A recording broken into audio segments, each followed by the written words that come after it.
په وړیا ډول د وینې ډالۍ د ننګرهار په حوزوي روغتون کې هره ورځ په لسګونه ځوانان د بېوزله کورنیو ناروغانو ته په وړیا ډول خپله وینه ډالۍ کوي.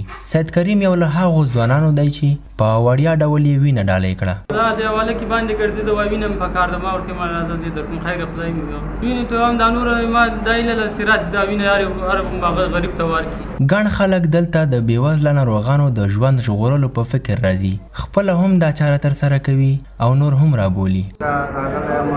وینې لپاره وینه ورکوم. ډېر خلک دلته مریضان دي وس توان نه لري او دا د الله د رضا دپاره وینه ورکوو. مریض ته وینه ورکوئ ژوند وژغورئ او وینه ورکول ډېر ثواب لري. په روغتون کې د وینې د بانک مسؤلین هم د ځوانانو دا چاره ستایي.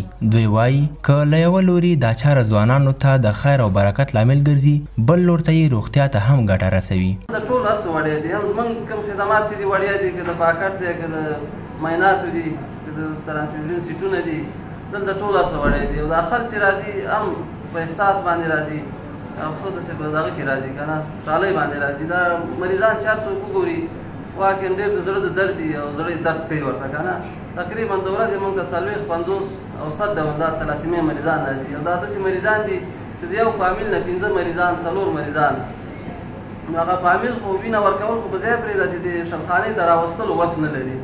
نو همدغه د ښار ځوانان دي، د اطرافو نه راځي، ښار نه راځي، دوی باندې زړه درد کوي، وینه ورکوي، د الله پر ځای ورکوي. حتی دې پورې چې هغه مریض والا وجوس ته وس هم نه کېږي که ویم چې دوی د نه نسي دومره په احساس باندې راځي. روغتیا پالان وایي ډېری وخت وینه تلسیمیا ناروغانو ته پکار وي چې ګڼې کورنۍ د اخیستو توان نه لري او همدا ځوانان دا اړتیا ورپوره کوي.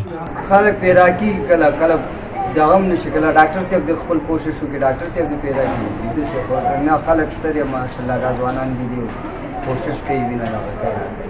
هر کال د روژې په مبارکه میاشت کې په ننګرهار کې ځوانان د بېوزله کورنیو د لاسنیوي لپاره بېلابېل پروګرامونه په لار اچوي او په یو نه یو ډول هڅه کوي د دوی لاسنیوی وکړي.